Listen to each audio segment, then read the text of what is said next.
mean, as a global leader, there will always be opportunities. You always strive for these opportunities. Sometimes you get it, sometimes you may not get it, not because you are not great, but of course there are lessons to always and for us to there are lessons to pick up, to make you a better person and to also ensure that your next application is better than the very first one. So I would like to share my slide and let me know when you can see my screen so that I can start from the very beginning of the presentation. I want to put it on slideshow. So please, I'm on slideshow at the moment. I may not be able to see if you have hands raised, but please confirm you can all see me, or you can all see my screen as it were. Yes, we can see your screen. Awesome. Okay, so again, my name is Blessing Bamidele. I used to be the Women Textiles Programs lead. I am now the head of programs at Tech for Dev. I'm excited. Tech for Dev is a non-profit. We've been in existence since 2016. We provide opportunities for individuals to access digital skills to improve livelihood, as it were, and also to ensure that people have opportunities for decent jobs. So that is who we are as an organization. We're a non-profit. Today, I'll be talking to you about exploring international fellowship. So let's dive in. Maybe before I go, I want to get your thoughts. Why do you think it is important for us to assess global opportunities? So let me hear from you first, and then we can dive in together. So my chat is here, and I'll be reading out whatever your responses are. Why do you think? Why should we apply for global opportunities? Why? What exactly do we gain? Do we get out of global opportunities? Why? And if you feel like you want to mute to speak while I use the chat, you can do that. I believe the moderator here can see you, and she can also help us coordinate that you speak right. Okay, great. I see that there are responses coming in here. Great. Thank you, Jennifer. Jennifer says for personal development and growth, somebody who's called iPhone, it says to access platforms for more impact. Okay, please keep it coming. I love my sessions to be very interactive. I really do love my sessions to be very, very interactive, and it will be interactive if you're not participating. So please do well to participate.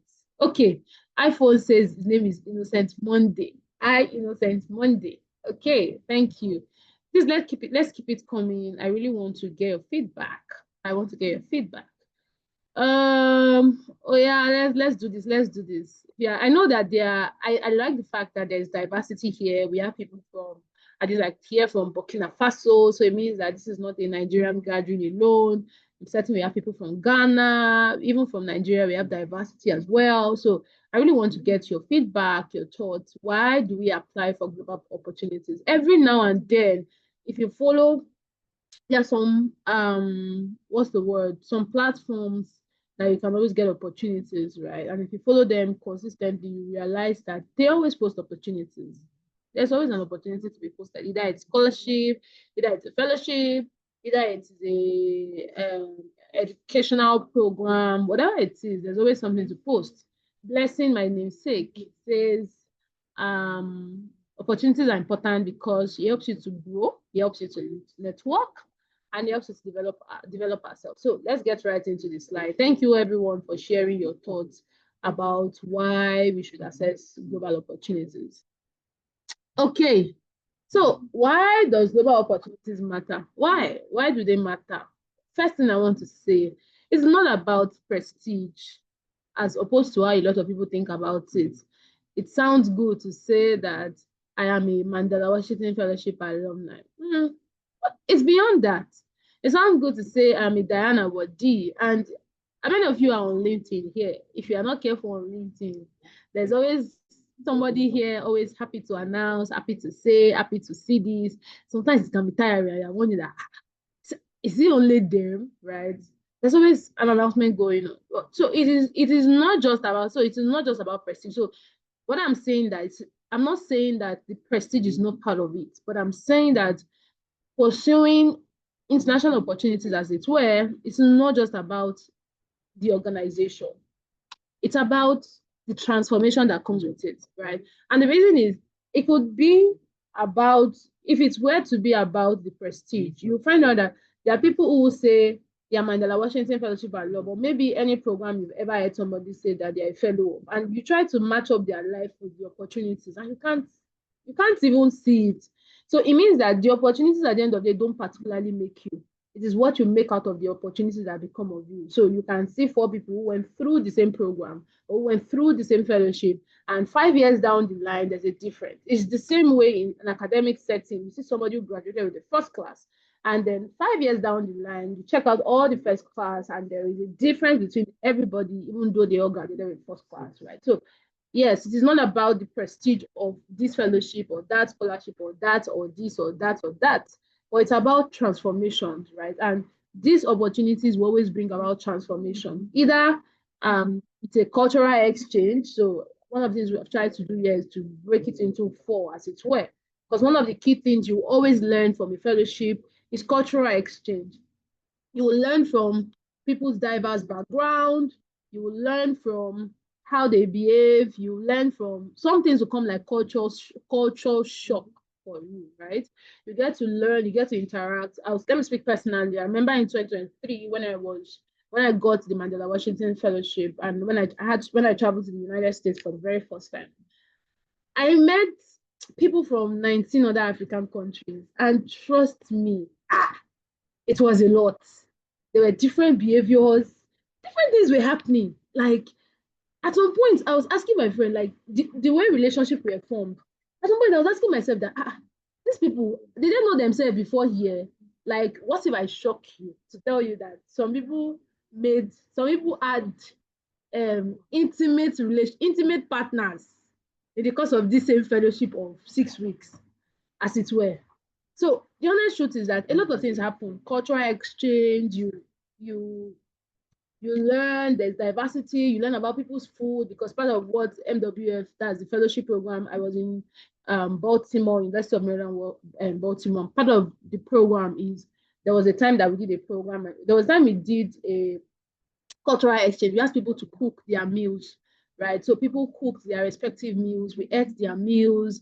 It was different and it was good, right? So one of the opportunities you get from, you know, global opportunity, like one of the things you get out of global opportunities is first opportunity to exchange knowledge. Like you get to learn about other people's culture.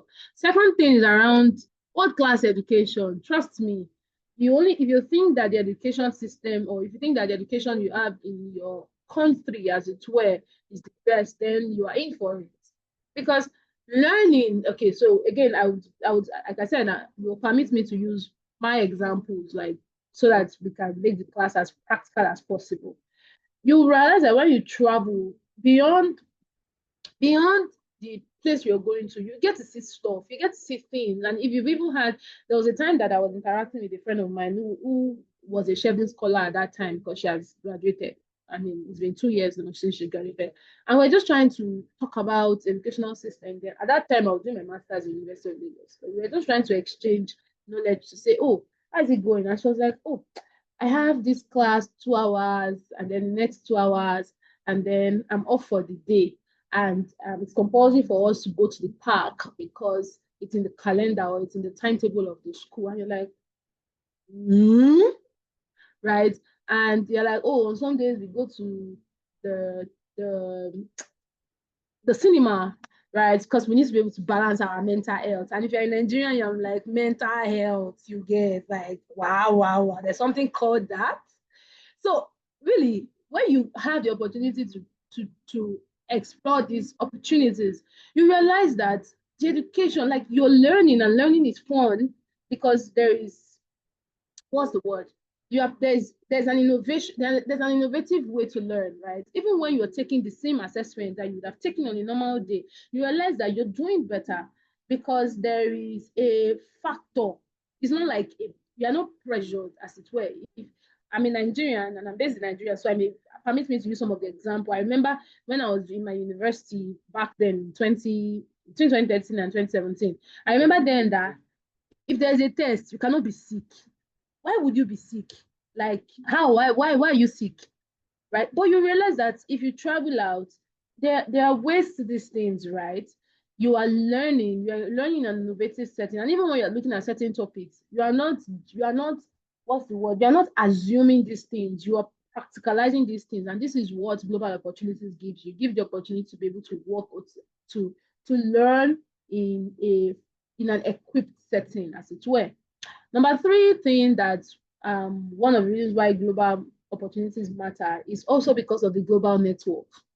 Whether you like it or not, there's a global network. And you know how there's a saying that your net worth is your network. If you think it's a joke, then I'm here to tell you it's not a joke.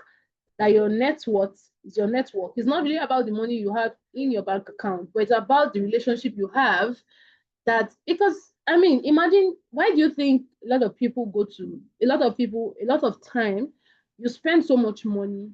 For example, let me use Nigeria. There's a school called Lagos Business School. If you've ever heard of the school, Lagos Business School, Pan Atlantic University.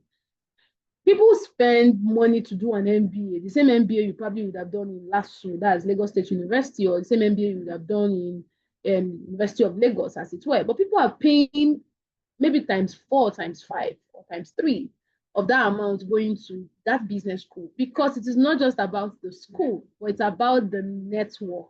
You join a global network that you can access opportunities.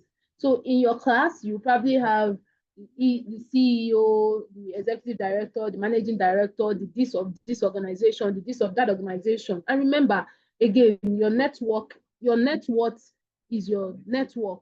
So you are building relationships that will help you get to your next level. And finally, for career advancement, every time you go through an opportunity, it's an opportunity for you to open more doors for career. So either funding wise. So for example, if you went on a program, you have the opportunity to pitch what you do. And by pitching what you do, most likely you'll find somebody who is excited about the work you do, and before you know it, they want to partner with you or collaborate with you. That's funding. And sometimes it may even be them giving you expertise, because when you look at funding, sometimes you only look at it from the standpoint of money. It may not necessarily be money, right? It may be giving you resources, maybe giving you, how do they call it again? Maybe giving you in kind kind of partnership, like rather than give you drinks, they give you the raw materials. Rather than give you money, they give you the drink you need. Rather than give you this, they give you the stationery that you require. So everything at the end of the day is advancing you towards your career. I hope you are following me thus far. Now, let's move to talking about what are the different types of opportunities that exist, because you cannot remove the fact that there are different types of opportunities, right? And so these opportunities, I've categorized them here into four as well. So there is scholarship opportunity, there is fellowship opportunities, there's career pathway, which is also an opportunity, and then there's an opportunity for leadership and advocacy. So at the end of the day, I would like to start from the last. The last around leadership and advocacy, and even career pathway, both of them can make scholarship and fellowship easy. Please, again, I want to confirm that you can hear me and you are following me, right? So leadership and advocacy and career pathway can make scholarship and fellowship easier. So this is what I mean, and I want to start from the bottom, right? So leadership and advocacy talks about you growing yourself as a leader, because if you're here, you're definitely a leader, and there is something that you have to offer to your community, right? You identify a need and you see how you can solve that problem. You don't necessarily have to be the founder to solve the problem, and I think I say that a lot. I work in a non-profit. I'm not the founder of my non-profit, but I am contributing immensely to ensuring that Africans have access to digital skills, right? There's a problem that we noted, that there's a gender gap between men and women in STEM. And so the work I do is bridging that gap. Even though I am not the founder of the organization, I am actively contributing to ensuring that that problem is solved. As a leader, you've probably understood, or you have noted some challenges. It could be stuff related to climate, it could be stuff related to environmentals. Maybe you notice that there is flooding, or it could be something related to the fact that there is no insufficient food in your community. And as a leader, you've identified it and you're asking, how do I solve this problem? Or how do I ensure that I'm a part of the change and not part of the problem? Right. So either you are partnering with an organization, or you by yourself are the one creating an opportunity for your community members to benefit, like to ensure that this problem is solved. Now, as you continually grow yourself, grow your leadership skills, take courses or learn about communication, learn about problem solving, learn about collaboration, learn about your personality traits, which is very important, right? Learn about um, learn about what you are great at and what you need to improve on, right? These things eventually add up, right? So when you pick a challenge, for example, it helps you to, you can see the passion as an advocate in that thing, right? So when they were reading my bio, they talked about my passion for me being an advocate for the girl child, right? Even from a sexual reproductive health stand forefront, and also from a digital skills forefront as well. So it is the skilling, the knowledge that you have as a leader that will then, what's the word, that would reflect when you're carrying out your advocacies. Then, when you've understood your leadership traits, you are growing and building as a leader, you are carrying out advocacies, or you consider yourself as an advocate doing active work in that space, that can also influence your career pathway. So let me, again, I'll use myself as an example. Um, during my undergraduate, or maybe during my first degree, I studied human physiology. I studied the function of the human body at the University of Calabar, right? From the get-go, I already knew that that was just a course that I was going to study, but that was not a course I was going to do, right? Because even before I got into the university, I already had some roles. Like, I was very excited about working in non-profit, right? Yeah, and I volunteered with an organization at that time, right? So coming out of the university, volunteering with United Nations Population Fund Lagos office under a program called Youth Participatory Platform. That program alone influenced a lot of things, right? I suddenly realized that, oh, my career path, what exactly do I want to do, right? Also, I attended a fellowship called the Sozo Network. It was a fellowship that also helped me to really see that I'm trying to solve a problem of the girl child, right? I'm trying to ensure that the girl child has the right knowledge about her sexual reproductive health and rights. But there's a challenge. The challenge is that the girl child is equipped with knowledge, but the girl child is broke. So the boy that I'm equipping her with knowledge to say no, she's going to go back to meet that boy to sponsor her because she's broke. And that was where the intersection came for me. How do I equip the girl child with so much knowledge and so much skill, right? Such that the skill set she has, will help her to be able to uphold the no that she wants to say, right? Because if a guy is responsible for a sanitary pad, obviously he's going to be responsible for her body too, and she can't say no because she has to buy sanitary pad. She can't say no because she has to change her pants, as it were. Please permit my language, but I understand me. I know you understand what I mean here. So that was one of the things that influenced me, right? And that also influenced my career path. So I started looking at a career around initially, I was looking at a career related to personal public health. At another point, as you grow, that's one of the things that will also help as you continue to learn. Your career path may change. And then at that point, I started looking at a career path around sustainable development or international development, right? And then at one point again, I was looking at policy, because the truth is that as you continue to go, you actually realize you're not everywhere, but you're looking at the work that you do. How do you tie it up, right? How do you tie it up to being able to solve the right problem? And that's where career pathway comes in, right? If your career pathway is wrong, then you may be applying for the wrong opportunity. So you need to be able to define where exactly do you want to go to. Because by the time you define where exactly you want to go to, that helps you to be able to even sieve out the opportunities that you should apply, right? And the same thing from volunteering. At the start of my career, I used to do, permit me for lack of better word, let's say, let me not use that language, but I used to volunteer for anything. I was in health, I was doing climate, I was doing economic empowerment, I was doing agriculture, I was doing everything. I was just everywhere. But you realize that if you're everywhere, you can't be known for something. There is a reason why your favorite brand, people stick with their favorite brand, because there's something you can identify this brand with, right? So I got to the point where I had to niche, like I had to pave a niche for myself and say, okay, this is what I want to do, and everything I want to do has to be in alignment with this particular niche. So when opportunity come out, I know the opportunities I cannot apply for, right? Because, for example, if an opportunity should come climate, except the opportunity is speaking to climate and female empowerment, right? That's when I get to apply for it, right? Or policy, as it were. So if you don't know your career pathway, or you've not been able to identify what pathway are you looking at, you will apply for just anything. and you don't want to do that to yourself. Now, understanding your career pathway will then help you to channel your energy into scholarships or fellowships. Scholarship from a place of you want to further your education, you want to learn more, you want to do your master's or you want to do your PhD. What kind of scholarship programs do I apply for, right? There's an application called Shivning Scholarship. I think Shivning Scholarship for this year has closed already, right? It's a scholarship program funded by the UK government, right? And they get to pay your scholarship fee. All of these scholarships listed here, the Commonwealth Scholarship, the Erasmus, Mastercard, there's a lot more that's not here. There's a Sweden scholarship. All of these things together, they are, what's the word, very competitive process. But one thing that keep you at the forefront is if you've been able to define your career pathways and you have a strong leadership background in that sector. So it's very easy.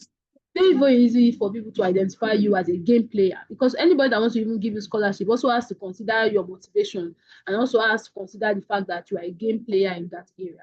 Same thing with fellowship, right? By the time you've identified your career pathway or what you want to do, it helps you to be able to identify what scholarship, what fellowship do I want to apply for? Should I apply for Mandela Washington Fellowship? What would I say I'm doing, right? Because most of this fellowship, Mandela Washington, Yali, Obama, you must be doing something. You must be solving an active problem, right? And so the question is, what problem are you solving, and why should you apply? Why should they select you? For example, when I applied for Mandela Washington Fellowship, at the end of the day, all the fellows for the year were 700 drawn across, I can't remember how many African countries right now, maybe 25 African countries together, and were brought to the United States. But the entire applications that came in, I think it was over 10,000 applications that came in. But the question is, why should you be you? Why should you be selected? In Nigeria, were 57 fellows. Why should you be among the 57 fellows out of how many thousand people that applied? 57 fellows. Why should you be selected? Right? So your leadership skill sets will come in at the end of the day for any fellowship or any scholarship you try to apply. Okay, so remember I've talked about applying for these opportunities, and I've also talked about the fact that you need to your career pathway and your leadership journey has to be strong enough for you to be considered. Right? And so you need to, I think I've talked about the fact that applications are tedious and they are competitive. So how then do you ensure that you are positioning yourself right for the applications when the application comes? First things first, your foundation has to be very strong, right? Your foundation has to be very strong. If you're in university here, I'll be very honest with you. The earliest time you should have started volunteering was before you got into university, but not to worry. The next best time for you to start volunteering or for you to start building that strong foundation is right now. Because you can't wait until when you finish your university. You would reduce, please give me a moment. Please help me reduce it. So if you have to wait until when you've completed your university, you will reduce your chances of opportunities. You remember that you want to apply for your master's, like maybe 1-2 years after you've completed your university. At what point do you want to build the experience that you want, the story you want to tell? So it's always best to start gathering your story, tell the story, build, volunteer from when you're in the university, and it's quite easy. You don't have to be the one to start the work. It's quite easy. Volunteer, find your organization doing something in alignment with your passion. There's something called the 17 sustainable goals. Ask yourself, which of sustainable development goals align with me? Because there's always one that will align with you. Is either it's no poverty, is it on health, is it on gender equality, is it on climate, is it on no poverty, is it on partnerships, is it on sustainable cities? It is numerous. And there is one that aligns with you. Ask yourself, and then Google, use AI, ChatGPT, ask of organizations in your closest parameters that does this work, and volunteer. Sometimes people say, I don't want to volunteer because they don't get to pay me. But I mean, you get to learn those skills. For me, personally, I'll be very honest with you, volunteering really shaped me, like really, really helped me. My very first knowledge before I even decided to take like a proper course of project management was because I learned it on the streets. You know, I used to use street food. I learned it on the street. I learned it actively volunteering with United Nations Population Funds, right? I learned it volunteering with other organizations as well. You will learn community building. You will learn collaboration. You will learn, and you know the amazing part is that some of you are already doing in this line, but you just don't understand. If you check yourself, you are very good at mobilizing. They say, oh, that they want to do a program for 30 students. You know how to bring these 30 students. You are mobilizing, you're a mobilizer. That's a skill set, right? Oh, you are very good at going to a community. They say they want to go and have a program in this community. Your job is to ensure that the community accepts. You go to that community, you speak to the Bale or you speak to the community and they accept. That is already stakeholders management that you are doing. That's community entry.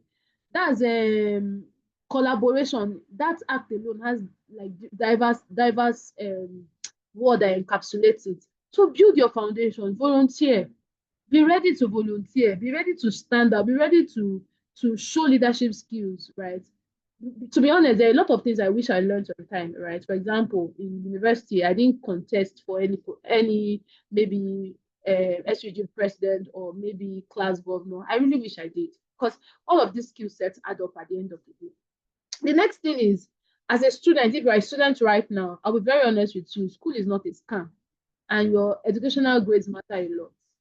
All this one they are saying, just graduate well. If you have 2-1, 2-2, third class, it may not matter.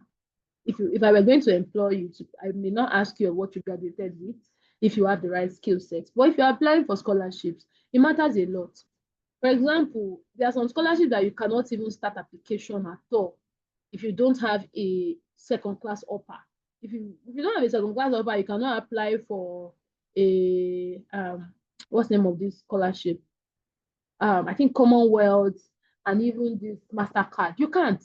No matter how great maybe you have used over years, you have built experience, you have made impact, the educational qualification is the very first dropping factor. So educationally, you have to be there, right? You have to be consistent. You have to ensure that your grades are speaking for you so that by the time you are trying to apply for this opportunity, the best limiting factor will not be that it's grade that is dropping because there will be other things that you need to work on. But from a grade standpoint, thank God for Shibnin that accommodates people who graduated with a second class lower. But there are a lot of opportunities that doesn't particularly factor that in. Of course, now there are also opportunities like you are trying to apply directly to universities. I know a lot of universities give that consensus if you have extensive work experience, but you need to pursue excellence. Also, while you are pursuing this excellence, while you are building a strong foundation, you need to start telling your story. I was saying this yesterday, or we had an onboarding yesterday, and we're telling our beneficiaries of our program, you cannot be winking in the dark and expect people to see you. It's not possible. You can't be winking in the dark and expect people to see you. And that's what this means. You cannot be doing all the work and you're not telling your story. The world will tell the story how they want to tell your story. And it is your story. You need to be able to own your narrative, right? How many people know you? How many people know you? How many times do you have a LinkedIn account? Do you have an Instagram account? And better still, it's not even about having this account, but it's about posting the right things. You cannot be jumping on trends that does not make sense, as it were. If you are building a career, if you are building a corporate career, then it means that your account should be very, very pertinent to you. It's not everything you should like. It's not everything you should comment. No, there can't be a comment around the government, no matter how great. I would like to stay on the positive side. You think the government are, or if you feel like you want them to improve on something, and somebody says a point that makes you agree with the point, even though the point is derogatory, you are liking it. No, it shouldn't be you. Because you reduce your chance every time you like those kind of posts. A potential employer will see you and they'll be wondering what kind of person do we want to hire, right? So while you are telling your story, every time you do a project, find time to journal your story and tell your story. The reason is the applications you apply for, they want to be sure that you have a digital footprint. So are you leaving a digital footprint? And then what kind of digital footprint are you leaving? And then finally, you need to network strategically. I mentioned to you that you can go to a program. The difference between you and some other person who has the same opportunity is what you do make of that opportunity. So when you attend programs, how do you network? Sometimes people also make a mistake, especially young people like us. You make a lot of mistakes. You go to a program and all of a sudden you meet somebody you are meeting for the very first time. You're asking the person to be your mentor from where to where. You've not even followed the person's work. Person does not. You've not. How do you know that this person is a great fit for you, right? And then when you go for this program, so sometimes some people make a mistake to start asking for money. You can't be going for programs and you're asking for money. Like, how do you know them? Why are you reducing your chance of people people, like, because it's a turn off for a lot of people. The moment you come and you're already bringing your problems, and somebody's wondering that you see it's only that have this problem in the world, right? So rather than what's the word? Rather than push forth money to people, because at the end of the day, the world draws towards value. People will pay for value, right? People will pay you if you bring value to the table. So rather than just going to programs, you're not networking, you're not doing this, or you're looking for like, you need to ask yourself first, as I'm going for this, every time you go for a program, there must be a mission and a vision. Every time you have an opportunity to attend a fellowship, a program, whatever it is, even in school, you must ask yourself, what is my mission for going on? What is my vision? What do I hope to achieve? What are your goals and objectives? What do I hope to achieve as a result of going out, right? Oh, I want to meet a mentor. Oh, great, I'm fine. But you already know, for example, if you know this program, you probably would have already some of the speakers that will be there. You can check out their profile. So it guides you on what exactly you want to do. But you need to network strategically. Now it's not more how smart, what's the word? How do we even used to say it?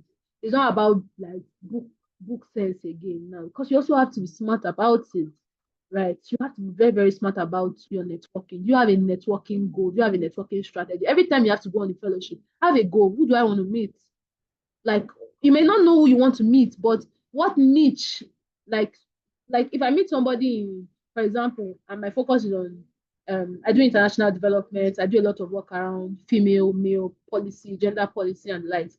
So somebody now come and person is talking about rape or conservation, how, except maybe I'm trying to find a big way. If I don't pen it down or journal, I don't know exactly how I want to maximize opportunity. And I think this is one of my last slides before I finalize. I just thought to give you a practical step on how you can access opportunity. First things first, you need to research. There are tons of opportunities that are not for you, as much as there are tons of opportunities that are for you. So you need to research. You can use opportunity, you can use platforms like I use opportunity desk a lot. Opportunity desk, scholars for dev, there are a lot of opportunities. Subscribe if they are on Instagram, like, so that, and then set a target that, oh, every week or every month I will be going to this platform to go and check if there are new opportunities that are aligned. Also, LinkedIn is a very good place. But again, remember I said that your net worth is based off your network. Because if you have friends that are posting nonsense, LinkedIn will be bringing up nonsense algorithm for you. But if you have friends who are doing PhD, for example, if you aspire to do a PhD or you do a master's and you have people or you are following people who are doing a master's and PhD, most of the time when they post opportunities and you get to see these opportunities, right? So who are you following? Also, you need to plan ahead. If you choose to apply for a fellowship or you choose to apply for a scholarship, right? Plan ahead. There are certain requirements that they will ask of you. First, they are most likely they will ask you for your transcript. So you need to ensure that you have your transcript in place. Whether you are using it now or not, but make sure you have your transcript. At least you must have a copy of your transcript in place.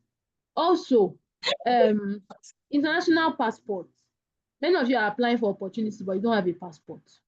So you get to the point where they ask you, do you have an international passport? You say no, and then that's the end of the journey. All of these things, you may feel like it costs money, but it's a worthy investment because you're already doing the job. Just do it a step higher. Put yourself in a place where you can access this opportunity. If you don't have an international passport, you are shooting yourself on the leg. Because even when you find fully funded opportunities, like my boss will jokingly will say, imagine I say, oh, yeah, follow me, and then we are heading to the airport. But you don't even have an international passport. You're able to go to Ghana that may not require a visa. You don't even have an international passport. So it's a worthy investment. Invest in yourself. Get yourself an international passport. And if you have an international passport, ensure that you don't wait for it to expire before you renew. Painfully, I know of somebody who lost an opportunity because the person's passport had not expired yet.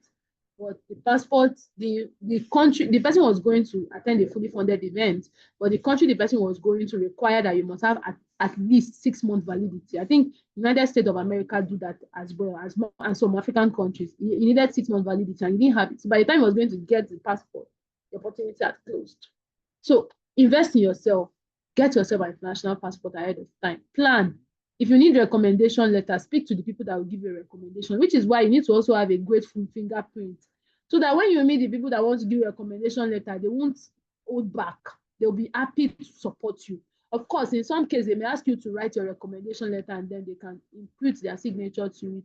but you must make plans. I'm applying for Mastercard scholarship. Speak to people, find people online who have applied for it, and just ask ahead. And I even think these opportunities make themselves easier. If you check their websites, sometimes they give you in-depth knowledge of what you will be needing to apply. For example, if you want to apply for Mandela Washington Fellowship for next year, because it's not open for this year, if you check MWF platform, on the website, there are tons of videos, tons of materials that talks about how you can apply for MWF, things you will do to ace it, and things you will do, like tons of information out there. So plan ahead.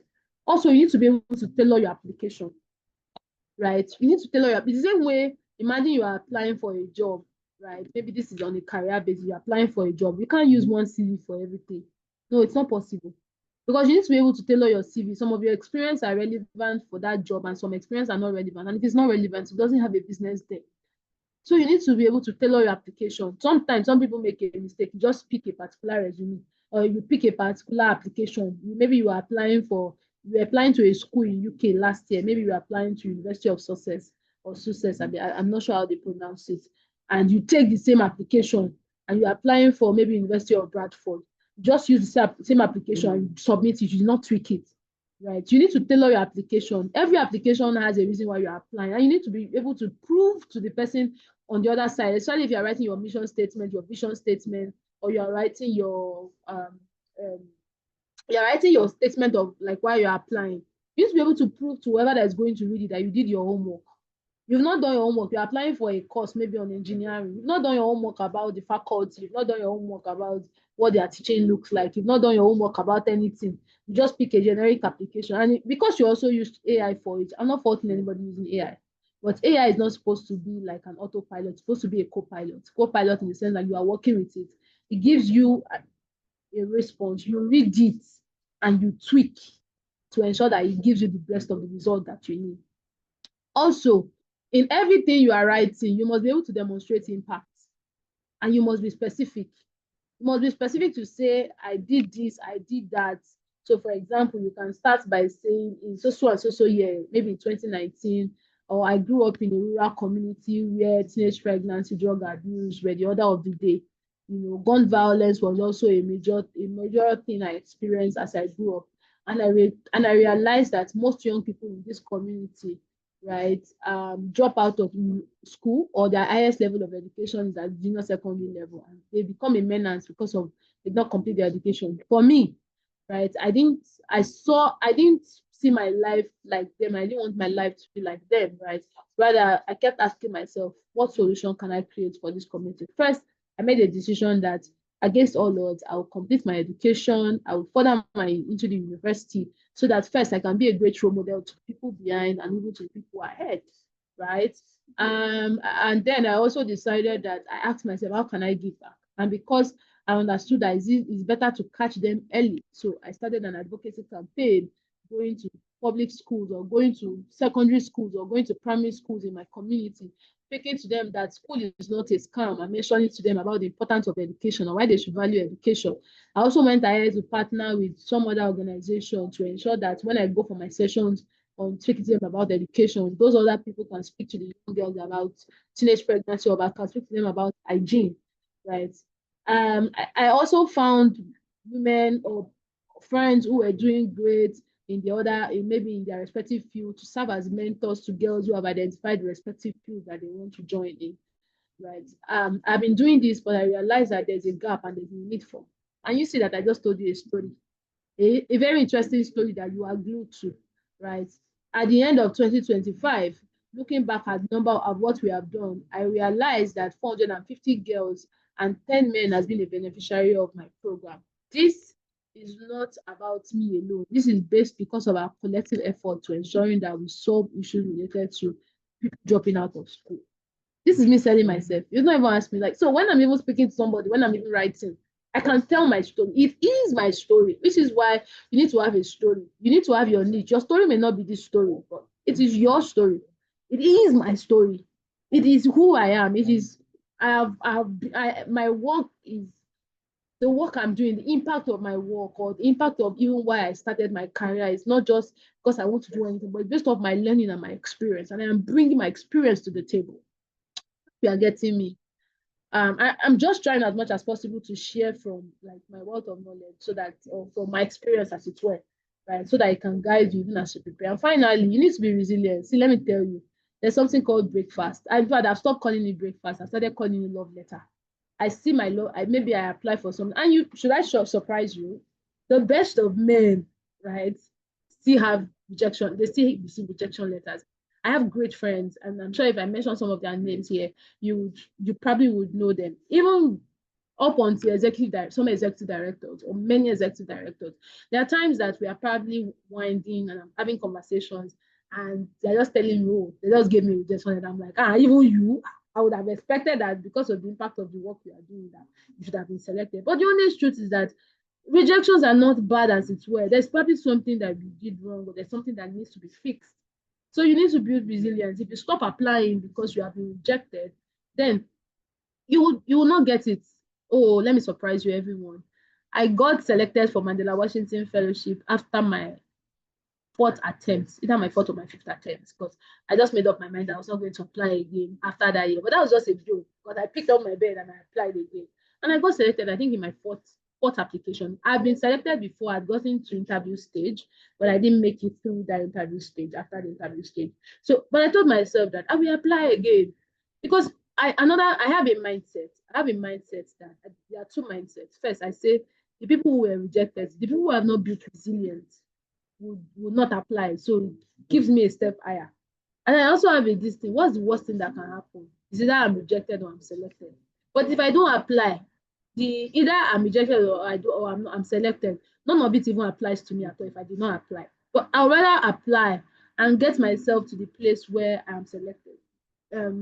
Sometimes um, between the 2nd of October, okay, 3rd of October to the 7th of October, I was in the United States. I applied for, as a Mandela Washington Fellowship alum. There was a competitive application for a conference that I applied for. I got selected. There were only 5 from the alumni that was representing as a delegate in the United States, all expense paid to the United States again. Well, so that's like making it my 3rd time because I was in the US earlier in the year. But the truth is that I just told myself, if I don't apply, people will apply. I'm choosing myself on the leg, not applying. It's better to apply. The truth is that if you don't apply, you also don't know why you were not selected. Every time you apply, you get a step closer to your opportunity, whether they reject you or not. By the time you're applying in the new year, you are applying with fresh perspective and you have new energy, you have new things to apply. So as I wrap up, I just want to say, for people who have been using the same application for every year for a particular term because they've not changed the question, that's wrong. There is a reason why they did not select you the last time, and you are doing the same mistake using the same information. Don't do that to yourself. Always ask yourself, because every time, for example, if you apply for something in 2022, did not pick you, are not applying for it again in 2025. So are you trying to say that between 2022 and 2025, you've not grown in your capacity and you've not grown in your skill? No. If you are saying that you've not grown, then you're not even a worthy investment to be selected. So, but if you've grown, then share new knowledge, share new lessons, share new key lessons. What experience did you face and how were you able to navigate it? Don't say what you said last year. Say new things. That's the only way that they know that this person is growing and this person is advancing. Final thing I like to say is that first thing is that you belong to that global stage. You belong to it, right? You see that stage, it is yours. You belong to it. Start from where you are. The challenge is that sometimes you want to start from another place. Start from where you are. Start from developing capacity. Remember the ladder I mentioned. Start from developing capacity. Start from identifying your career pathway. Where do you want to work? What do you want to do? What UN organization interests you? What SDG goals interest you? Start from there. Start from identifying issues in your community. Don't go too far and say, I want to, at the end of the day, your goal is to work in the UN. Yes, I agree. But start from where you are. Every opportunity that you have, every achievement, every project you have done is an opportunity to strengthen your application. Even if the program was for 20 people, you reach 20 people, tell your story right. Even if the program was for 2 people, you uplifted the life of 2 people. That means that you did not just uplift their life. You learned leadership skills, you learned collaboration, you learned problem solving, you learned emotional intelligence, you learned people management, right? If the program happened in a community, you learn stakeholders management, you learned community engagement, you learn negotiation skills. you have great skill sets. So start from where you are and tell your story. And always remember that in case you're wondering that would they pick me? I just started. I just this. My innovation is new. My idea is new. Will they select me? Just remember that the world also needs fresh perspective, fresh voice. It's the same reason why some opportunities. I think there was an opportunity I applied for once. They mentioned that they have it as a standard.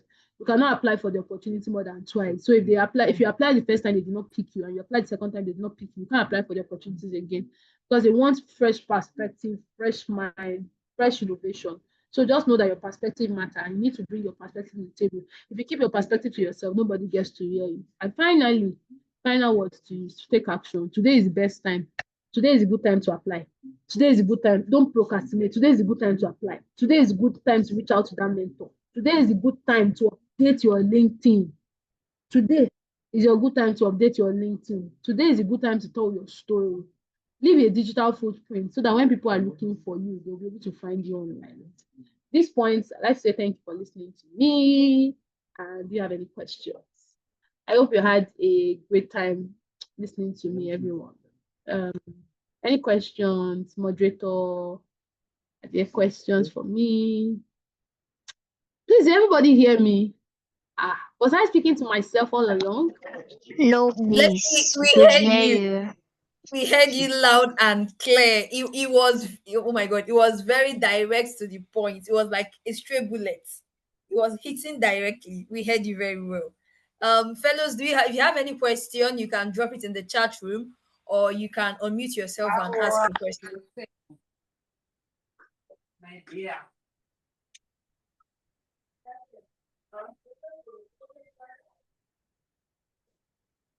Any question? Or maybe there was a time I was speaking quite fast and you were not able to get me. I sincerely apologize if I was speaking too fast. I didn't even see the comment section or the section. Please, if there's a part you need me to clarify, I'm happy to clarify.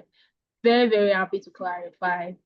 Please let me know if you have any question. Yes, before I wrap, before you ask me this question, let me quickly say this. In the case you're applying for a global opportunity and you want somebody to help you review your please, I have one application. question. Okay, I'll come to you shortly.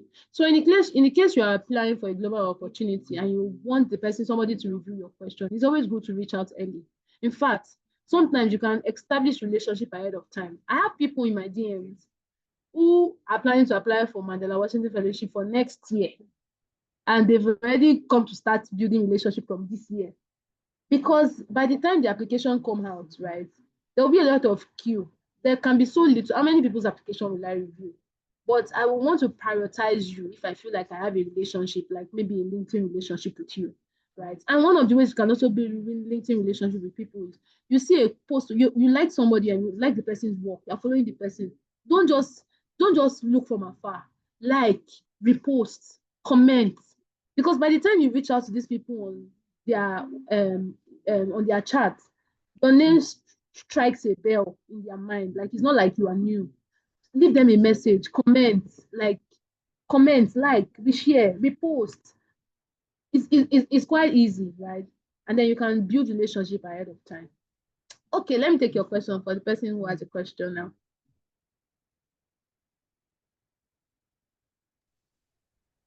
Hello, good evening. Can you hear me?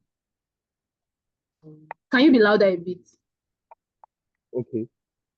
Is it better? I'm calling airport.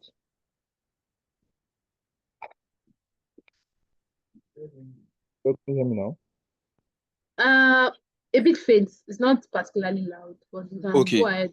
Yes, I can it's hear better. you now. Okay, thank you very Yes, much. I can hear you. First of Go all, I ahead. want to say thank you for this insightful section. I was writing like crazy. In fact, I was just trying to list out my skill set over the years so that it will be easier when I'm maybe writing all of those essays, all of those things. So my question is particularly on networking, because from July, I've attended summits, conventions, conferences, about 4 or 5 thereabout. But I feel like after the whole event, returning back home, I'm just in touch with a few persons. No doubt those relationships have continued, but I feel like I can maximize that opportunity in terms of networking. So how do I go about it that when I attend conferences, summits, and I can, maintain those relationships, particularly, please? Thank you. Thank you for that question. So I'll respond in two ways, right? First things first, when I attend conferences, right, I try to on the spot follow you on LinkedIn because I believe that that's a professional way. And that's also a place for me to continuously see the work that you do. So when you post about your work, I comment. If I have to comment, if I have to reshare for a larger audience to see it, I reshare for a larger audience to see. But I like and I comment, right? So when I like and I comment, and then when I follow you on LinkedIn, I instantly send you a message on LinkedIn to say, hi, I'm this, I met you this. When I'm having a conversation with you during my networking session, I try to leave, because imagine you attended a conference with over 1,000 attendees and people are meeting people. There's so little people you can remember. So I try to, in the conversation, leave a remarkable mark or leave a slang or do something that by the time I'm reaching out to you on LinkedIn, I say, oh, I'm so. I was one that said this and this and this. Also, I try to take a picture and then I can attach the picture just so that we can remember quickly. You can remember me on time, right? That this is me, right? So after that, another thing you can then do, and I'm really glad for the opportunity to use AI, with ChatGPT. You can take a screenshot of their emails and tell ChatGPT to put all the emails you collected, tell ChatGPT to put it in a table for you based off what the organization do. You can also use AI to prompt it to say, please create a mail, right? To say more like I met this. Just tell the AI everybody that are here. I met them during attending this event. I met them, and I want to keep them, like I want to be on their face. I want to be able to make them remember me. Create me a thank you, a great like like write me a great letter, as it were. Write me a great letter, something like that. So it can write you an email, and then I post it, right? And I can also, if the person was a speaker, I can also prompt it for that to say this person can do the session on this and this. Help me write or do this. Again, remember that I'm very so again, remember that I'm using it as a co-pilot, right? And so as a co-pilot, sorry, give me a moment.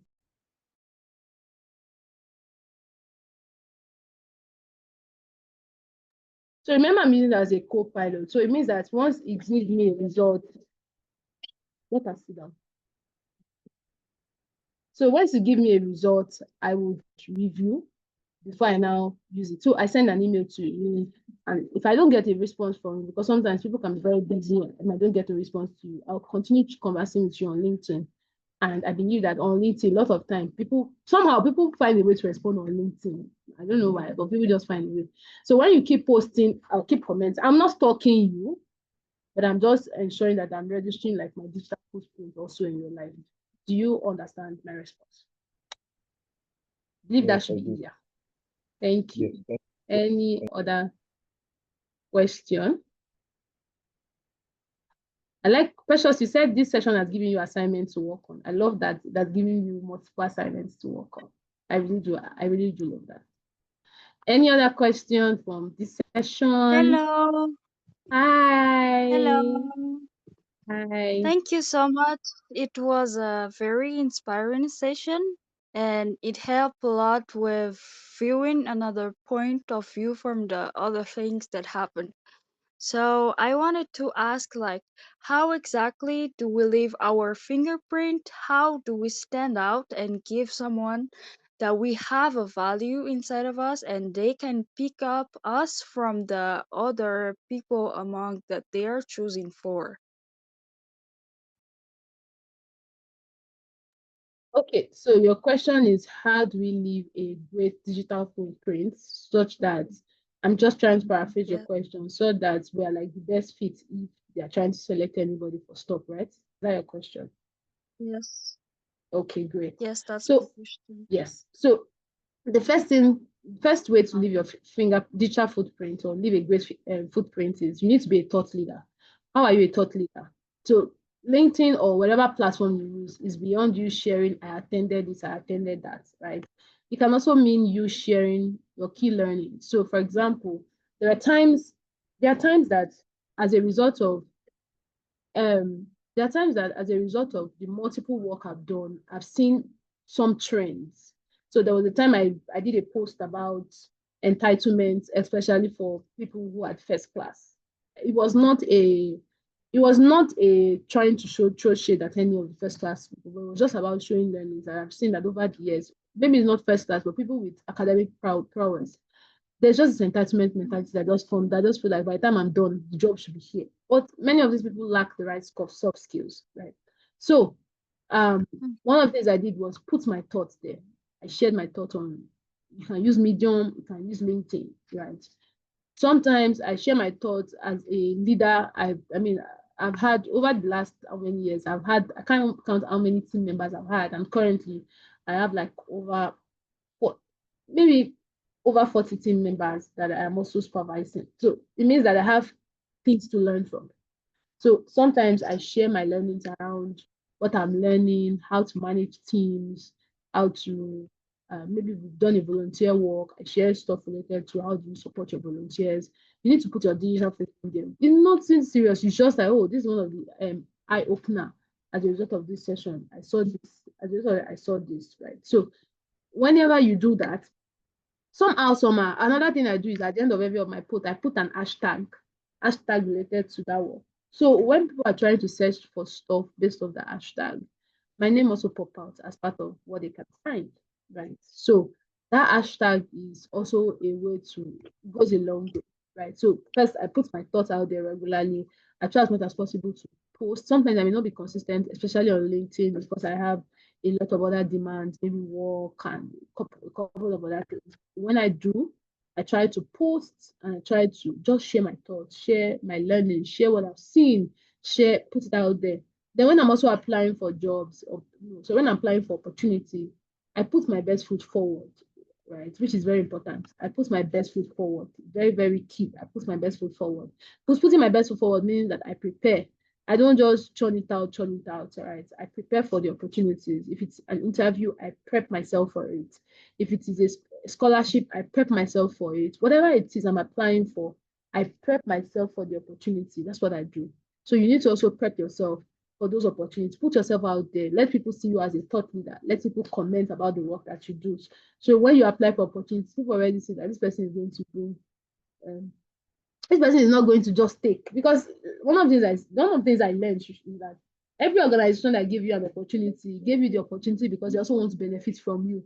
They want people to they want to benefit from your work. They want to benefit from your network as well. So if you don't have the right network, nobody wants to even share their network with you, right? So you need to put yourself out there and put yourself as a thought leader. I believe that may have responded to your question, answer. Yeah, thank you. Thank you. Great. So I see a question. Cynthia says, how do I go about preparing my CV? What do I add on it to attract acceptance? So depending on what you're applying to will determine your CV. See, you people, AI is here to help you. That's the honest truth. There are tons of AI that can do different things. First things first, you know your experience, you know your skills, you know what you've been able to achieve. Put it on ChatGPT and tell ChatGPT, this is my skill set. Like, spend time to talk about, tell yourself to ChatGPT. And you know the good thing is that ChatGPT, for example, has a voice prompter. So you don't even have to write. You can be having a conversation with it and say, I want to tell you about myself. I want to tell you about what I do. And you tell it about what you do. What skill, and then you can ask the question, what skill set do you think I have based off this? Then to tell you. Then so I'm applying for this. Can you create me a professional resume based on the keywords I like that? And you know that another thing you should know is that your resume differ. The resume that you use for an academic application is different from the one you use for a job application, right? So you can also use one size fits all. But if you prompt it and it gives you, then you can use, you can now, I used to use resume.io or resume.io or the resume.oi. It has great resume templates, right? All you need to do is just fill it and to generate based off what you filled to give you a great resume. So you can use that to build your resume. See, it's very important that you have the right keywords, because if you are applying for certain things, there's a keyword they are looking for, and if you don't have those keywords, then you're not a fit. So you must have the right keywords to be able to access the right kind of jobs. Okay, so there's a question for the organizers. Joseph Eric has the questions for the organizers, but I believe I've responded to all the questions I've seen so far. Again, I want to say thank you for having me today. If there's any other question, you can raise your hand. But really, I want to say thank you. I had a good time. Thank you for engaging.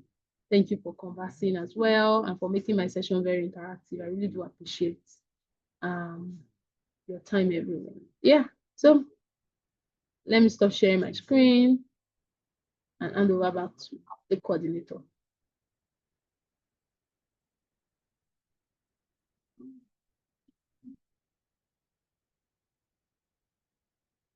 Thank you very much. Thank you very much for this section. It was a lot, believe me, honestly. I know the fellows learned a lot. I learned a lot, and I'm definitely going to start applying these things. Thank you very much. So for Joseph, he said with regards to making or having a professional CV and knowing how to write a vision statement and the rest, would it be possible to have a section to coach on that? Okay, that's a nice suggestion. So the programs department at WAAW Foundation will keep that in mind, so we can probably bring it up for one of our upcoming fellows meetup, if that is okay. Meanwhile, throwing this out to our fellows as well. If you have topics that you feel would be good, or you want to leverage on, or you want to learn on, just like Joseph did, you can always reach out to the programs department and share these topics with us, and we'll definitely find a way to get a very nice facilitator that will teach us these topics. Once again, thank you very much, Blessing. It was really nice to have you.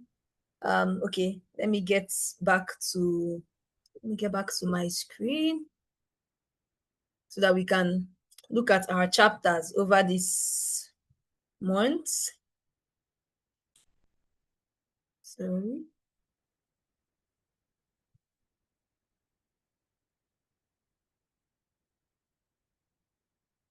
Okay, so before we highlight our chapters for the month, and we have the outreaches this month, we are a lot.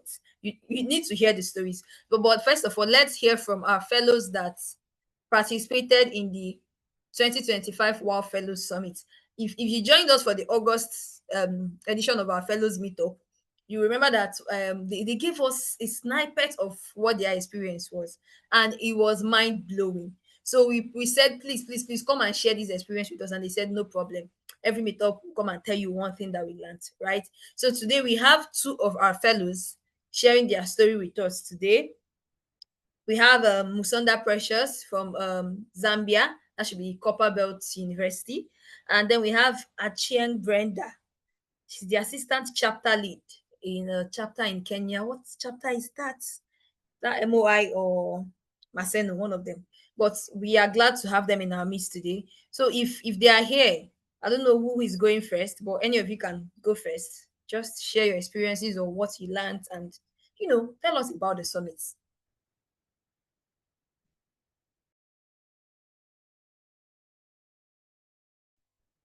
Hello, Musonda Precious. I hope you're in the call. You can go first. After you, Brenda can come up next. Okay, thank you so much. Good evening, ladies and gentlemen. My name is Precious Msondemano. I'm a student at the Copperbelt University School of Medicine in Zambia, and I'm pursuing bachelor's degree in biomedical sciences. Firstly, I'd like to just say thank you so much, WAAW Foundation, for granting me this opportunity to share my experience during the Kenyan Summit, which was themed Sustainability for Development. I don't take this opportunity for granted. I would love to just start by sharing my before the summit story. So I joined the WAAW Foundation in 2024, and I'm an active member in my chapter. And in 2025, our STEM leader shared a link to apply for the summit.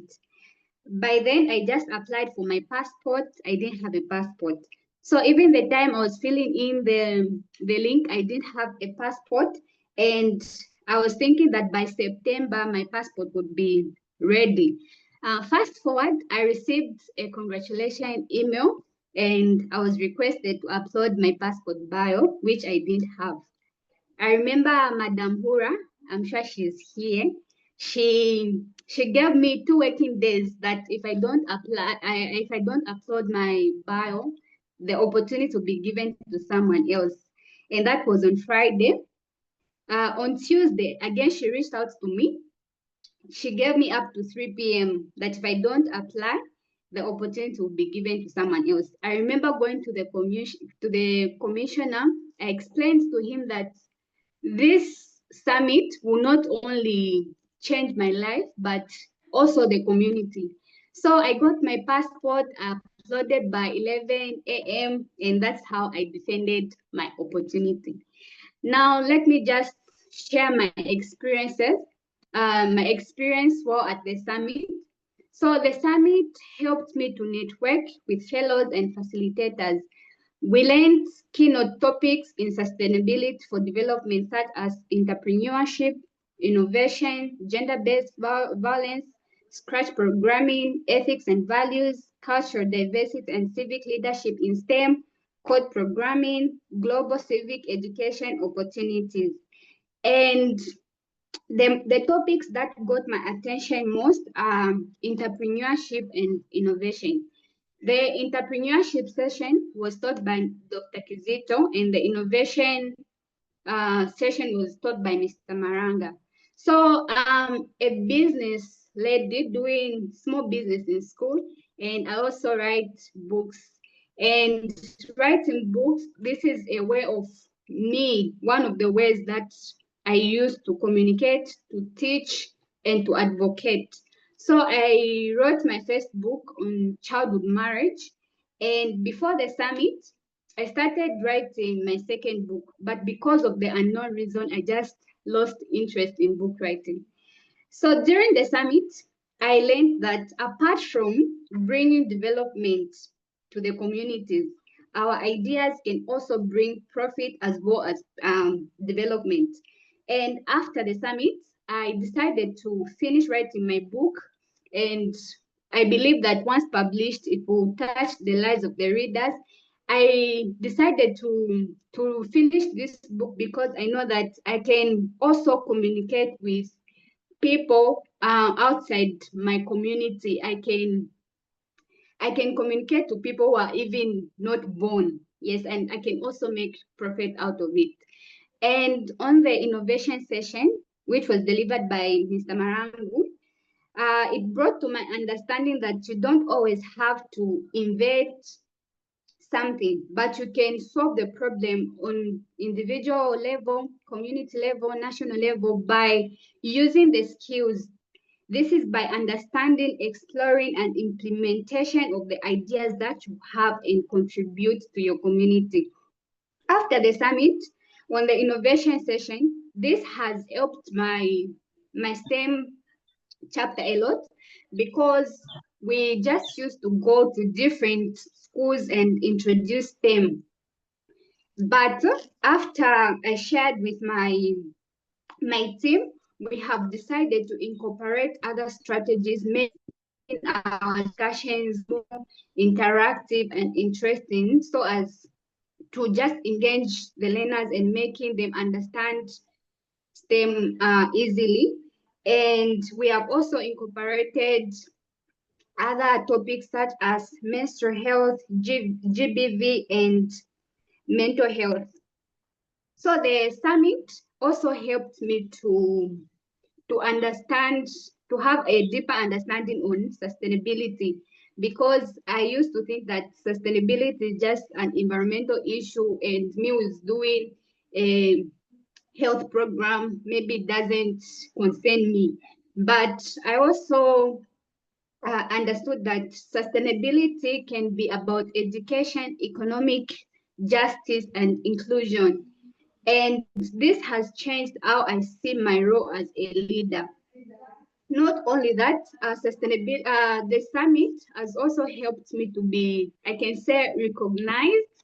And after people in my school learned that I attended the summit because I posted the topics that were learned, and now I'm being invited to just share about topics like mental health. I remember last month I was invited to share on mental health, menstrual hygiene, and that has really impacted me. So I have a lot of things to share, but that's all I can share for now. Thank you so much for your attention. Thank you.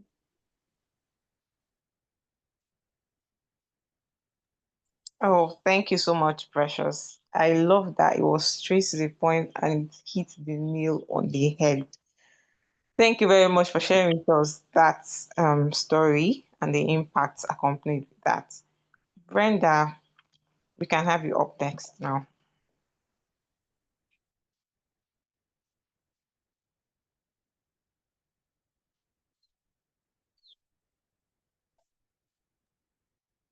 Hello, Brenda. Are you here?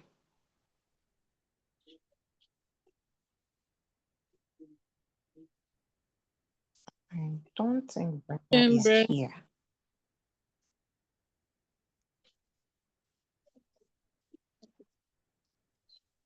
Hello, Brenda. Are you speaking?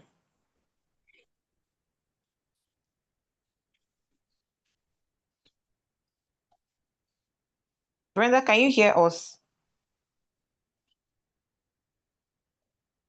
Okay, I don't think she's here. Maybe network threw her out. So we Oh, can go on with our chapter spotlights. Then if she joins again, she can go on. oh. All right. So next is our outreaches for the month of October.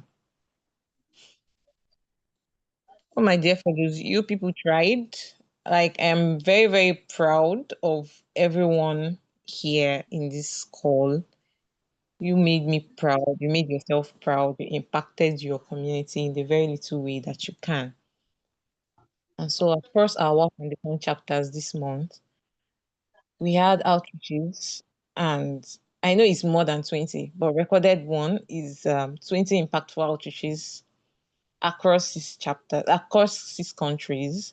And these countries include Nigeria, Zimbabwe, Congo, Kenya, Rwanda, Burkina Faso. And over 1,063 girls were inspired and equipped with STEM knowledges, and 68 teachers were available during these sessions.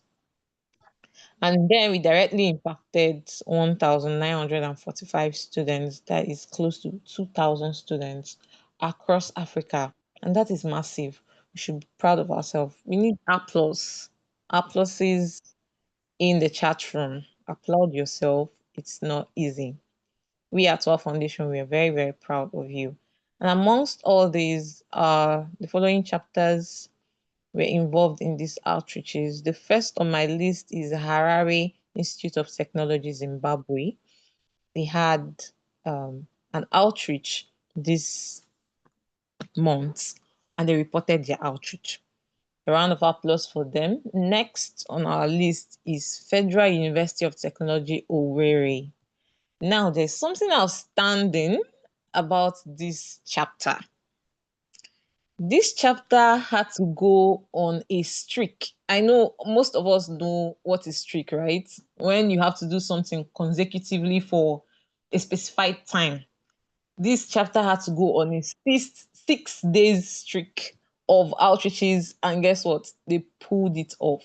They did it, and they reported 6 outreaches for the month of October. A round of applause for them. Like, let it resound in the chat room. We appreciate you and we celebrate you, Futo chapter, for being so outstanding. Next on our list is ULPGL Congo. That is, I think, is a French name. I can't pronounce that, but I'll use the abbreviation ULPGL Congo chapter. This chapter had 2 outreaches this month. That is also very amazing. We have to celebrate them in the chat room. So please, a round of applause for them. Next is the Didan Kimati University of Technology, Kenya. Now, this chapter is outstanding. When I mean outstanding, it's like top outstanding. I'll give you reasons. One, it is a volunteer chapter. The chapter lead is not a scholar. They just came to us and they decided they want to start up a chapter in their university. And guess what? They pulled off 3 outreaches this month. A round of applause for them. I just want to, if you can unmute and clap, I think they deserve it. And we want to celebrate them, especially for this feat. They have done so well. And we celebrate you, Didan Kimati University. The chapter lead is my very good friend. Her name is Lucky. She's my very good friend. And I celebrate you today and always. And all of us at WAAW Foundation celebrate you. Thank you for impacting your community. Next on our list is University of Uyo, Nigeria. This chapter, this chapter amazed me. You know why? Because it was the notice was in a very short time and they pulled it off. I messaged the chapter lead today. The next day, she was going for the going to find out the school. And in 2 days, I think, or 3 days, they already had the outreach and they reported it. So a round of applause for University of Uyo chapter for carrying that out. Next is the Ladoke Akintola University of Technology, still here in Nigeria. They did amazing.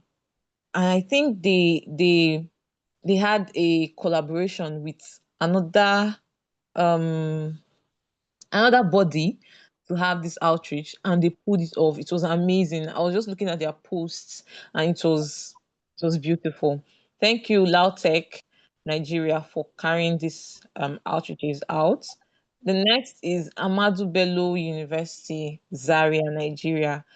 One thing that still stands out in this chapter is the fact that they still go out even though there is resistance, because their school is actually located in the northern part of Nigeria. And believe you me, that part of Nigeria don't really, they have this mentality of you trying to come and measle their girls into thinking that they feel is you trying to teach them misandry.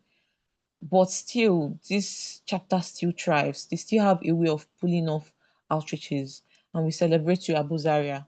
You people are doing great. We hope to see more good work from you. And for the one you've done, we celebrate you. Next on our list is the University of Rwanda. They did great. The amount of, or the number of students I'm seeing here is quite massive. They pulled it off. And we say thank you for having your outreaches, for impacting your community. Next on our list is Olabisi Onabanjo University, Nigeria. This chapter is always outstanding. If you don't know OOU chapter in Nigeria, then I don't think you know WOW Foundation. They always do the best, and their social media post is always top notch. Congratulations, and we celebrate you, OOU chapter, for having your outreaches. And the last but not the least is the University of Ibadan, Nigeria. They carried out an outreach and they reported the outreach and they impacted lives. Thank you, our dear chapters. Even those that have not reported yet, please, beg of you, please report your outreaches. We need to see you. We need to celebrate you, just like we are celebrating these ones today here in the meetup. Up to the next is the International Day of the Girl Child highlights. Now, on the 11th of October is the International Day of the Girl Child. And because we advocate for girls in STEM, I think that day is also part of an important day for us here at the WOW Foundation. So we urge everyone to always be on the lookout for October 11th, as it is the day, International Day of the Girl Child. You can do something for a girl child on that day. You can reach out to any of them, encourage them, make them know that their voices can be heard and you can celebrate them. And so some of our chapters celebrated on that day. They had, some of them had outreaches, some of them had invasions, some of them did a little kind of posts celebrating the International Day of the Girl Child. And some of those chapters are one, the Lao Tech University in Nigeria. They celebrated that day. If you look closely at their pictures, I think they shared sanitary pads to the girls involved. So Ladoke Akintola University of Nigeria, well done for celebrating the girl child. Next is Ahmadu Bello University Zaria. They had an outreach that day, and I know their focus was on the girl child. I know they must have touched a lot of girls' lives on that day. So thank you for celebrating the International Day of the Girl Child, Abu Zaria chapter. Next is the Olabisi Onabanjo University, Nigeria. Here, this chapter did not just celebrate on that day, they also had to move it over to make sure that they celebrate the International Day of the Girl Child. And the next is the Federal University of Technology, Owerri. They carried out their outreach. I think the outreach spanned across, fell in one of those days. And of course, I know they did justice to that. And the last but not the least is the University of Uyo chapter. They celebrated the International Day of the Girl Child, not so elaborately, but they sent out posts online to celebrate the girl child on that day. So thank you everyone for celebrating the International Day of the Girl Child. Most of us did, but we didn't have the space or the, I lost my word, to post it online and the rest of them. But we celebrate all of us. And happy International Day of the Girl Child. At least we are still in the month of October to all of us seated here or on this call. Next is unveiling the chapter of the month. And the chapter of the month goes to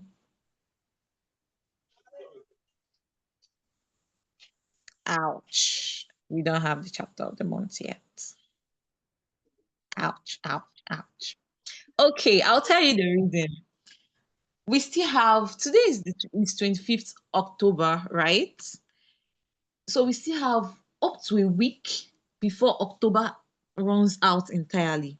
So we are giving the room for all of us to still have outreaches, send in your reports, and just maybe, you might outshine the chapter that is currently leading in the list.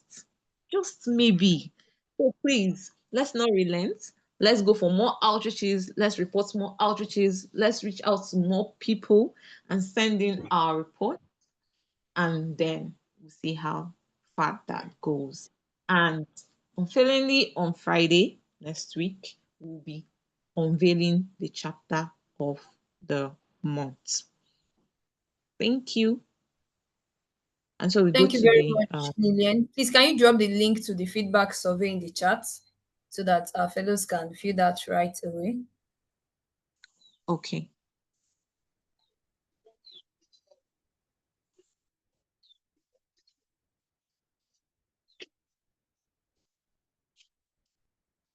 So over to our reminders and announcements.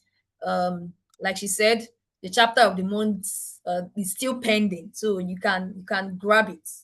It's there for you to grab. Okay, so if you've not reported your outreach, please do so. If you've not had your outreach, you still have 1 week to do that. So let's try and do that. So don't forget to submit your completed outreaches using the outreach report form. And remember the key criteria for your chapter to be chosen as the chapter of the month. So you might organize 10 outreaches in the month, but then you don't report it, or your fellows don't come for the fellows meetup, or you don't post on your social media pages, and then you lose your slots as a chapter of the month. So let's try to ensure that we align with the criteria or the key criteria for this chapter of the month selection. Our next section for the monthly fellows meetup will be held on Saturday, November 29th at the usual time. Please mark your calendars. I am sure I marked everybody's calendar. If your calendar is not marked, you can reach out to me. I'll still bookmark it for you. I'll block it so that once the meetup is reaching, you'll be receiving notifications from all. I think that is what I will even do.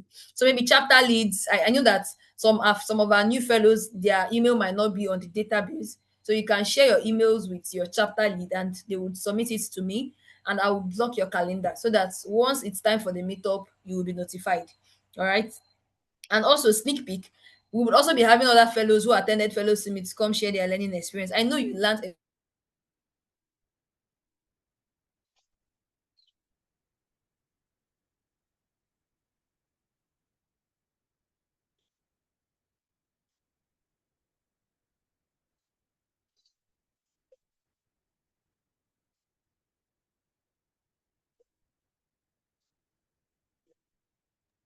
Hello, everyone. Can anyone hear me?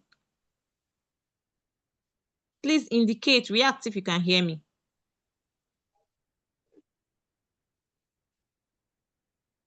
Can you hear me?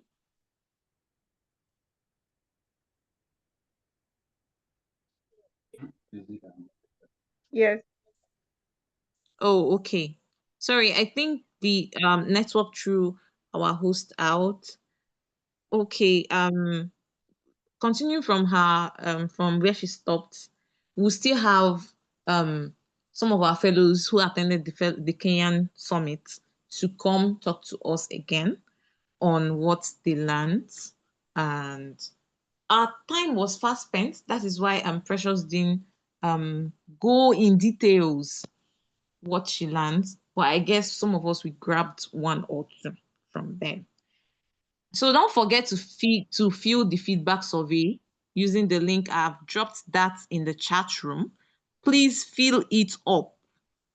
Fill it up. That is evidence in this room. I don't know who is who. Most of you probably didn't even put your name to before joining the meeting. So please try to fill up the survey form. That actually gives me an evidence that yes, truly you attended this meetup. If I don't see you or the feedback from you, I might not know that you attended the meeting. So please fill the survey form. I've dropped that in the chat room. If you want me to drop it again, please indicate. I'm dropping it again right away. But please always fill the survey form. I've stopped dropping it in the group chat because from the way we are hitting on it, most people that didn't attend the meeting might want to fill it up just for the sake of it. So we want to do it right here and right now. So please take a little time to just fill that survey form. Please, everyone, let's do that right away before we leave the call. So for now, we may not be having any chapter that want to be featured for the next edition, since we have another of our fellows coming from the Kenyan Summit that will be speaking with us. But as for November/December meetup, we might want to entertain fellows who might want to talk to us about their outreaches or an exciting escapade they have been in during their outreaches. So thank you, everyone. If you have filled the form, you have done well. And at this point, at this juncture, we would call it a day. Remember, together we keep achieving great things. Thank you very much for your patience. Is someone saying something?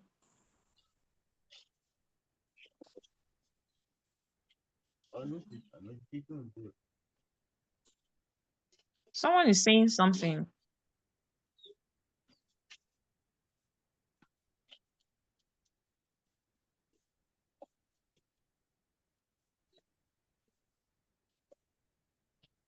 All right.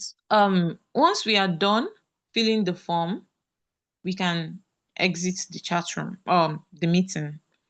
You can leave the meeting. Thank you for your patience. Thank you for staying up until now. Thank you for attending the meetup. Hello. We are okay. Hello. Yes, I can hear you. Speak out. Yeah. Please, we'll be taking pictures today. What? Pictures. Pictures. Yes, please. Okay. Okay, we can just yeah, true. Thank you very much for reminding me that. Please, your You're videos should welcome. be so that we can take pictures, please. Thank you. Thank you for reminding me, Linda. Yeah, that's you. Let's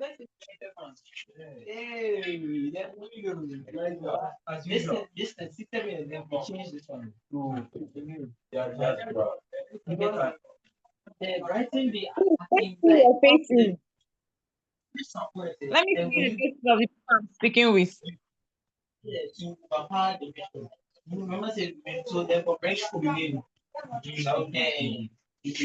Let me see the faces of the people I'm.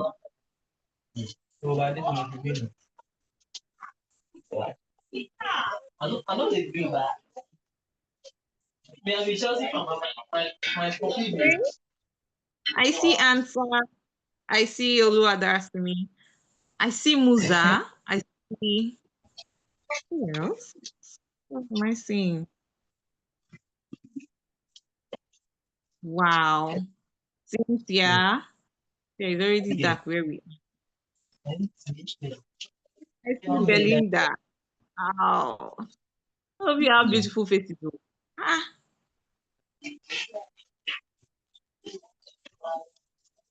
wow.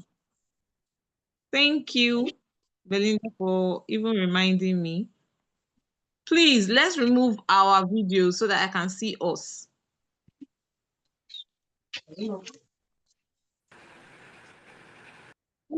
Video so that I can see you.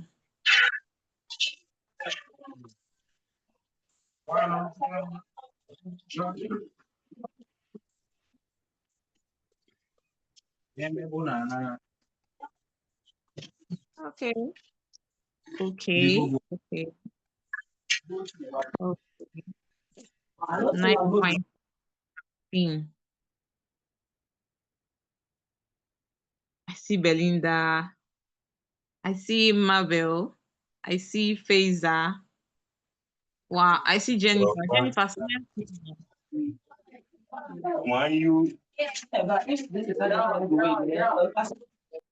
please. Okay, okay, okay. I'm done taking the snapshots. Thank you, everyone, for staying and staying true. Thank you.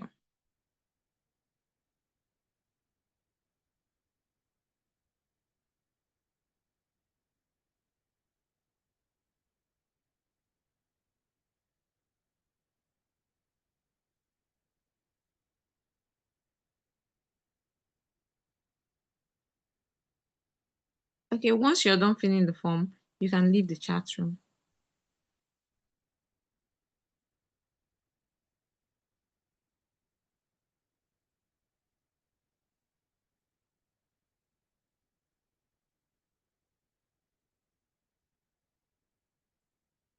I'm waiting for you all to leave the chat room. You don't want to leave anymore?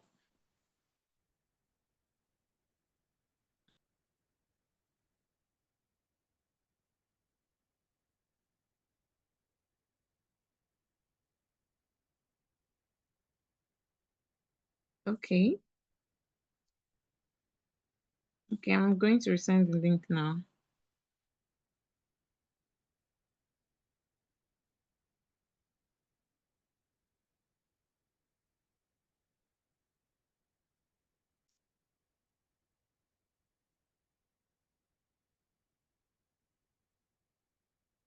I've resent the link. So you can access it now.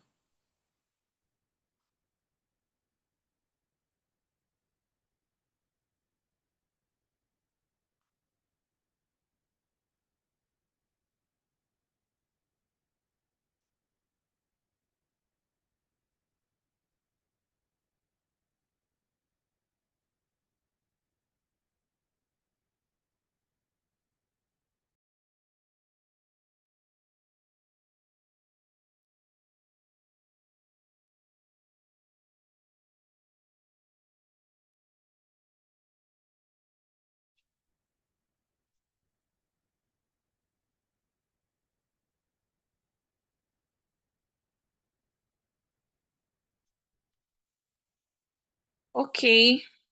I'm assuming everyone has filled the form now, or probably quickly copy the link. I will end the meeting right away.